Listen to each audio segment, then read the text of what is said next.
je vais continuer avec la fonction approvisionnement. Je définis cette fonction approvisionnement comme étant la fonction qui s'occupe de toutes les tâches. Donc on a vu qu'une fonction c'est une suite de tâches. Donc toutes les tâches d'acquisition des biens et des services nécessaires à l'activité de l'entreprise. Donc c'est la fonction qui s'occupe de l'acquisition de tout ce qui est nécessaire à la marche, à l'activité de l'entreprise. Cette fonction est assurée par un ou plusieurs services, donc selon la taille de l'entreprise, selon l'activité de l'entreprise, mais aussi suivant les objectifs de l'entreprise. Globalement, la mission de cette fonction se résume en la réponse à deux questions. Quand et combien. Quand commander, le temps il est très important, donc il ne faut pas commander les marchandises et les stocker, ça coûte. Il ne faut pas aussi retarder pour ne pas commander, ça coûte aussi. Donc c'est une question très importante, le timing de la commande. Et aussi la deuxième question, c'est combien. Combien, donc il faut que les achats répondent exactement, plus ou moins, aux besoins exprimés par les autres services et les autres fonctions de l'entreprise. Cette fonction approvisionnement joue trois rôles importants. Premièrement, la satisfaction des besoins de tout type, des biens d'équipement, les matières premières, l'énergie, les fournitures, les produits intermédiaires, etc. Ces besoins doivent être formulés suffisamment à l'avance parce que le processus est plus ou moins long. Donc il faut à l'avance définir ces besoins pour permettre au service approvisionnement de programmer les achats. Deuxième rôle important, c'est la constitution et la gestion des stocks. Vous savez que les besoins de l'entreprise en matières premières et en composants ne peuvent être satisfaits à tout moment. Donc des problèmes peuvent surgir, tels que des problèmes de transport, de qualité, de variation de prix. Pensez par exemple à ce qui se passe dans le secteur agroalimentaire. Donc il faut s'approvisionner à un moment donné en matières premières, sinon la qualité peut se dégrader, les prix peuvent augmenter, il peut y avoir une insuffisance de la matière première sur le marché, il y a des problèmes de transport, donc il faut constituer et gérer des stocks. Là, c'est le deuxième rôle de cette fonction approvisionnement. Le niveau de stock, bien entendu, dépend du volume des ventes. Donc, plus les ventes sont importantes, plus les stocks sont importants. De la capacité physique du magasin, des possibilités financières de l'entreprise, parce que, comme vous le savez, le stock, ce sont des fonds immobilisés. Donc, il faut payer les frais financiers sur le financement pour l'achat des matières premières. Il faut aussi payer l'assurance, c'est très important. Il faut la gestion courante, les frais divers, etc. Donc, un stock, ça coûte. Il est nécessaire pour éviter la rupture, mais aussi il faut faire attention au surstockage. Donc, ça a deux limites à bien gérer. Troisième rôle important de la fonction approvisionnement, c'est la participation à la définition de la qualité des produits de l'entreprise. On a vu ça au niveau de la fonction, je pense, de production, la chaîne de la qualité. On a vu que les matières premières sont des intrants importants qui définissent la qualité en amont, la qualité des produits finaux. Donc le choix du fournisseur et des produits doit se faire en rapport avec la stratégie commerciale de l'entreprise. Donc il ne faut pas que la stratégie commerciale donne de l'importance aux produits finis et à la qualité comme vecteur de compétitivité sur le marché et en amont un service approvisionnement qui ne fait pas attention à cette variable. Donc ça risque de porter atteinte à l'objectif recherché. Là, ce sont les trois rôles principaux de la fonction approvisionnement. Maintenant, comment cette fonction, sachant bien que par exemple, lorsque j'ai parlé des stocks, sachant bien qu'il y a une matière, une discipline à part entière qui s'intéresse à la gestion des stocks. Donc, c'est toute une matière qui concerne ce volet-là de la fonction approvisionnement. Comment maintenant, ce qui est important pour nous, c'est comment voir comment cette fonction approvisionnement est organisée. Ben, la place de la fonction approvisionnement dans l'organisation dépend tout d'abord de la taille de l'entreprise. Plus l'entreprise est importante, donc plus les matières premières sont importantes et plus le service ou la fonction approvisionnement est importante. Aussi, ça dépend de l'activité de l'entreprise. Donc, lorsqu'il s'agit d'une activité saisonnière, donc là, les stocks doivent être très importants et par conséquent, la fonction approvisionnement a un poids important.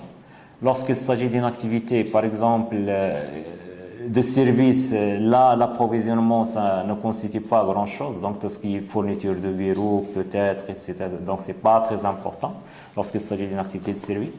Donc, ça dépend. En tout cas, ça dépend de l'activité de l'entreprise, de sa taille, mais aussi des objectifs de l'entreprise. Parfois, des objectifs de l'entreprise, lorsqu'on a parlé, par exemple, de la qualité, si l'entreprise a un objectif qualité, là, la mission de la fonction approvisionnement est très importante. Donc, et par là, il acquis une certaine place dans l'organisation qui a son importance. Bon, cette fonction maintenant peut être rattachée à la direction générale, s'il est très important, si elle représente un enjeu stratégique important, peut être directement rattachée à la direction générale, ou bien à la direction technique. Technique, ça veut dire rattaché à la production, ou à la direction logistique, tout ce qui est manutention, transport, etc. Là, c'est une fonction qui s'apparente à ce domaine-là. Donc, ça dépend de la place de la fonction approvisionnement dans l'organisation dépend de plusieurs variables. Par exemple, le rattachement de la fonction approvisionnement à la direction technique, vous voyez dans le schéma là, il y a la direction générale, direction commerciale, direction technique, direction financière et administrative, et on voit que l'approvisionnement il est rattaché à la direction technique.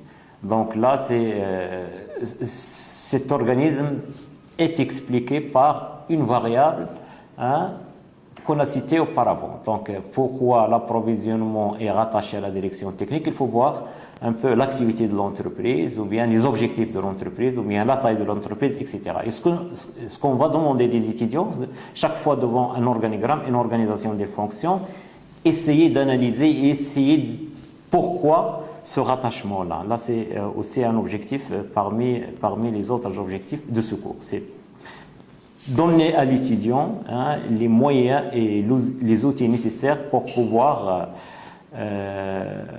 décrire une situation, tout d'abord comme ça, pourquoi l'approvisionnement est rattaché à la direction, et par la suite analyser.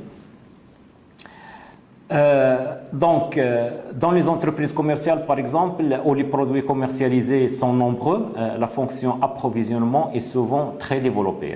Pensez à la grande distribution, donc l'approvisionnement il est très développé. C'est hors de question qu'un seul service ou un seul département s'occupe de l'approvisionnement de tous les produits nécessaires à la distribution. Donc là, la structure est la plus courante est la structure par nature des produits achetés. Donc l'organigramme de la fonction approvisionnement dans une entreprise commerciale et peut être représenté, comme vous le voyez là, par produit. Donc nous avons une direction des approvisionnements, service des produits alimentaires. Donc là, c'est un service qui s'occupe de l'approvisionnement des produits alimentaires.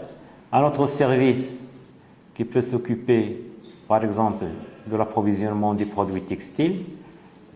autres des produits électroménagers, autres des produits, c'est pas moi, des articles de sport, etc. Donc ça dépend, hein, ça dépend donc de l'activité de l'entreprise, ou bien l'organisation de cette fonction approvisionnement dépend de l'activité de l'entreprise, de la taille de l'entreprise et de la stratégie de la direction de l'entreprise. Je vais essayer de faire une petite synthèse pour fixer un peu quelques idées.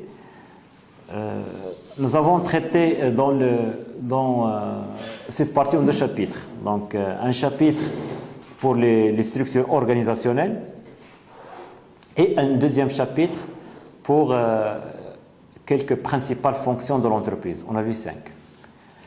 Le premier chapitre, ce qu'on peut tirer là, globalement, c'est un chapitre qui montre qu'il existe plusieurs formes structurelles. J'ai traité 5, mais il y en a d'autres. Je n'ai pas voulu traiter d'autres parce que pour ne pas alourdir le chapitre, mais généralement ce sont des structures qui découlent l'une de l'autre. Donc donc on a traité l'important. Ce chapitre-là montre qu'il existe plusieurs formes structurelles qui sont, et c'est ça l'important, qui sont adaptées à des contextes et des activités déterminées. Donc on ne structure pas l'entreprise n'importe comment, mais on structure parce que les conditions de travail, le système de production induit quelque part une forme structurelle.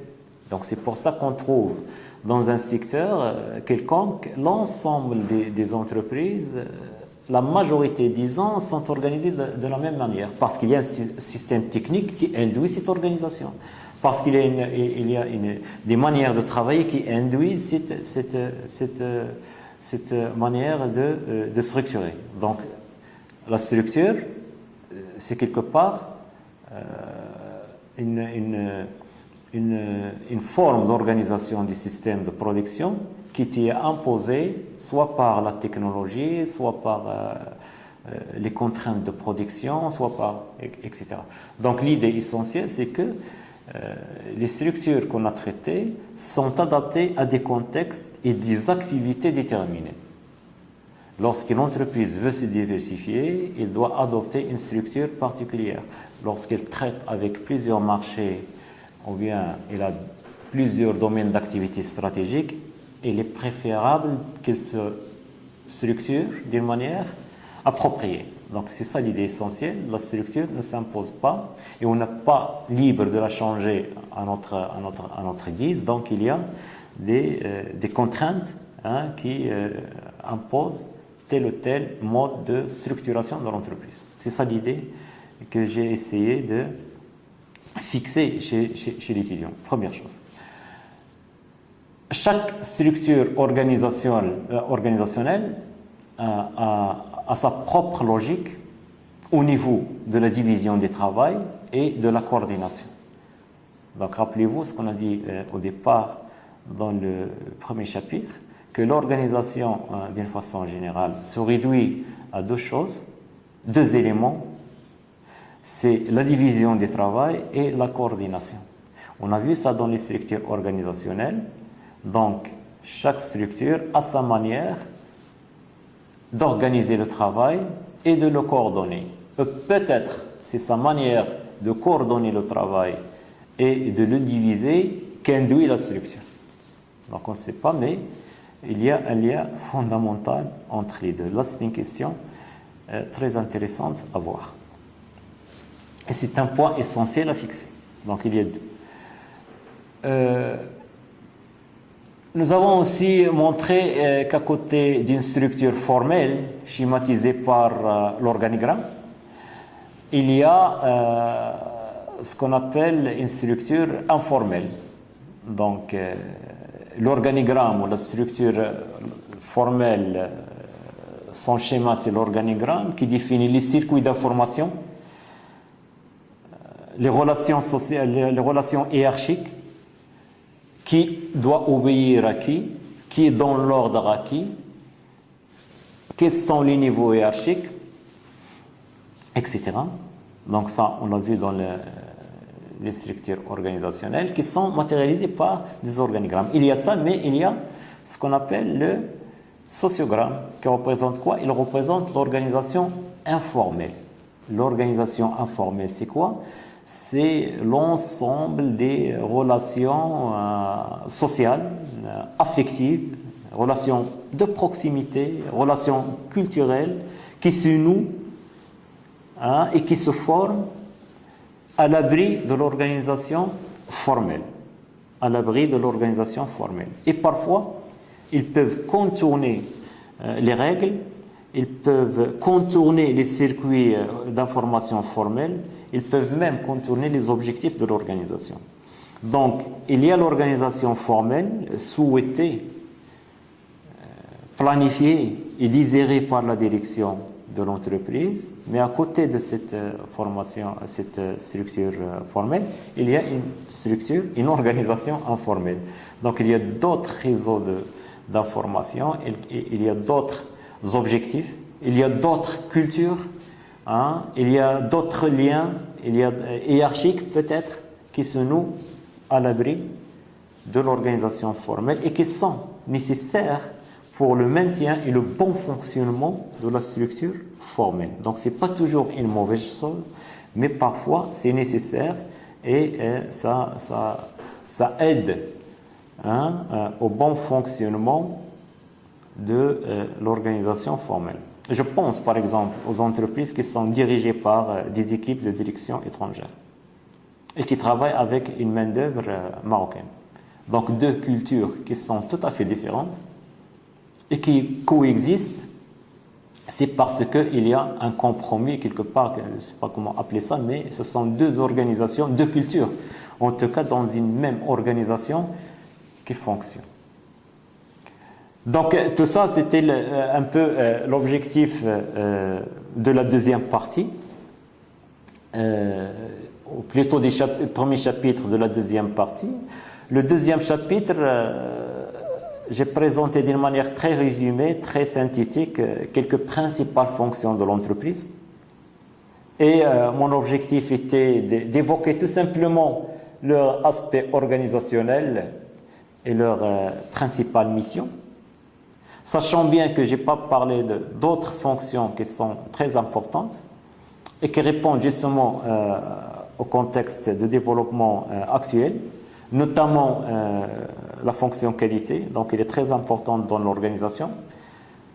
Et là aussi, il y a beaucoup de choses à dire, beaucoup de choses à savoir sur comment cette fonction s'inscrit dans le contexte organisationnel, quel rapport avec les autres fonctions, quelle mission importante, etc. Mais l'objectif ultime, c'était quoi? C'était de montrer un peu cette entreprise comme étant un système et comment ces différentes parties de ce système fonctionnent, par des exemples. Aussi, j'ai essayé tout au long du cours de ne pas donner des exemples pour ne pas alourdir le cours, mais j'ai donné l'importance aux définitions, aux concepts qui est nécessaire à apprendre, sachant bien que ce cours a une suite dans, je pense, S4. Et aussi, sachant bien que j'étais synthétique à ce niveau du deuxième chapitre parce que chacune des fonctions qui ont été traitées représente une discipline à part entière, qui constitue un cours du cursus du management, du cursus universitaire du management. Donc tout ça, ce sont des cours avec leur méthodologie, leur méthode de raisonnement, leur méthode d'analyse. Je pense à la gestion financière, donc on n'a pas présenté la fonction financière, mais il y a la gestion financière où il y a des calculs à faire, il y a tout un savoir à mobiliser pour vraiment assimiler cette fonction. Il y a aussi le marketing, donc tout ce qui est, j'ai parlé un peu de l'organisation, j'ai parlé de certains détails, mais finalement le marketing c'est l'analyse de données, c'est un calcul prévisionnel à faire, etc., de prévision à faire, etc. L'importance, par exemple, de la gestion de la production, c'est l'application des mathématiques pour des fonctions d'optimisation de la production, les statistiques, par exemple, pour le marketing, c'est très important, et ainsi de suite. Donc, j'étais synthétique, j'ai essayé tout simplement de montrer un peu l'imbrication de tous ces éléments-là, comment ils sont organisés, comment ils s'inscrivent dans un cadre général. Donc, c'est là l'objectif, c'est là la conclusion, c'est là l'objectif des 2 chapitres et c'est là la conclusion de la deuxième partie. Il reste maintenant une conclusion générale. Le plan qui a été adopté dans ce cours permet à travers la présentation de l'évolution des modes d'organisation, d'administration et de structuration des entreprises, d'atteindre les objectifs tracés à ce cours, à savoir la compréhension de l'évolution des modes d'organisation des entreprises, comment ces modes d'organisation ont évolué. C'est très important de comprendre ça. Pour comprendre l'état actuel, donc il faut revenir un peu. Il y avait tout un historique, toute une histoire derrière l'organisation qu'on voit actuellement. Et on a vu au départ quels étaient les objectifs recherchés, quelles étaient les contraintes imposées pour l'entreprise, pour la production, et comment ces contraintes ont été relevées, ont été supportées, et par quel mode de production, et par quelle structure organisationnelle, et par quel mode de management. Donc là, on était un peu dans le commencement de l'organisation moderne. Et cette évolution-là, tout au long de cette évolution, il y a des concepts, il y a des auteurs, il y a des définitions, il y a des concepts de l'économie et de l'organisation. Ça, c'est important. Donc, on a suivi un peu cette évolution et notre objectif était d'assimiler l'évolution des modes d'organisation des entreprises. Aussi, ça a facilité un peu la compréhension, ou du moins ce que je pressens, la compréhension de l'articulation entre l'organisation et l'administration. Donc, quel type d'administration pour quel type d'organisation et pourquoi. Donc, je pense que cet objectif, à travers la présentation que j'ai choisie pour ce cours, peut être atteint.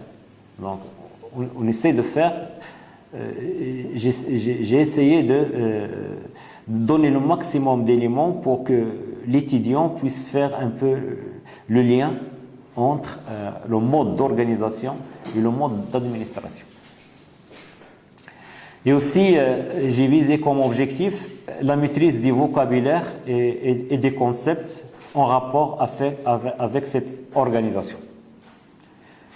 Donc, et surtout la compréhension de l'organisation comme étant un système.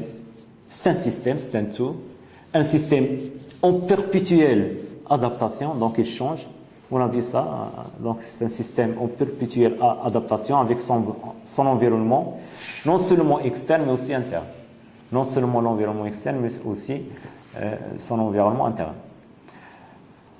Donc, ces objectifs-là, tracés pour ce cours, sont absolument essentiels. Donc, ils sont essentiels pour pouvoir saisir l'ensemble des matières enseignées dans la filière de gestion. C'est une matière-là qui englobe un peu, qui a une vision globale, c'est une vision, si vous voulez, aérienne sur ce qu'est l'entreprise, ce qu'est ce système-là.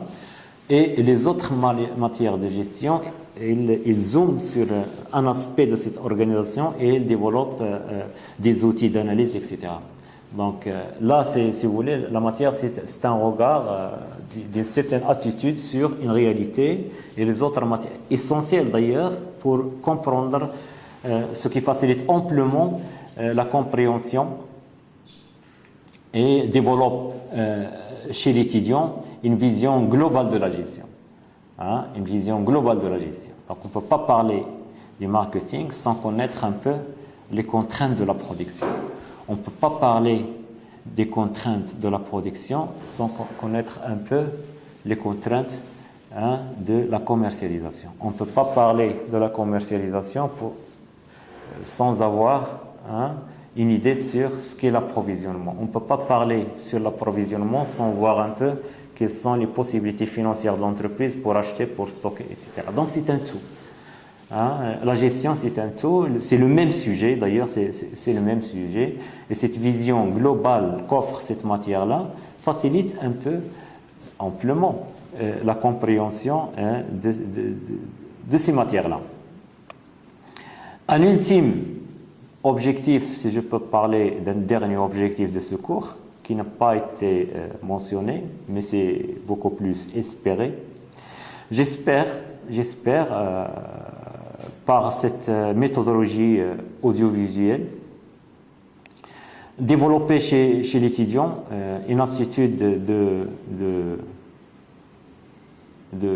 compréhension, l'inviter à aller chercher un peu plus loin, et l'inviter aussi à utiliser ce qu'on lui a donné comme outil dans ce cours-là, parce que là, finalement, ce sont des outils. Tout ça, ce sont des outils. Et lorsqu'on parle, par exemple, de la spécialisation du travail, la structure formelle, la structure informelle, le mode de management, grille d'évaluation, tout ce qu'on a donné là comme concept, comme définition, j'espère, qu'ils peuvent être utilisés par les étudiants comme étant des outils, leur permettant tout d'abord de comprendre une situation quelconque, une organisation quelconque, il faut la comprendre par ces outils d'analyse là qu'on vous donne, et essayer par la suite d'analyser des situations réelles. Donc là, c'est un objectif que je souhaite développer chez les étudiants. Et finalement, je remercie les gens qui nous ont donné cette possibilité pour mettre à votre disposition cette vidéo. Merci.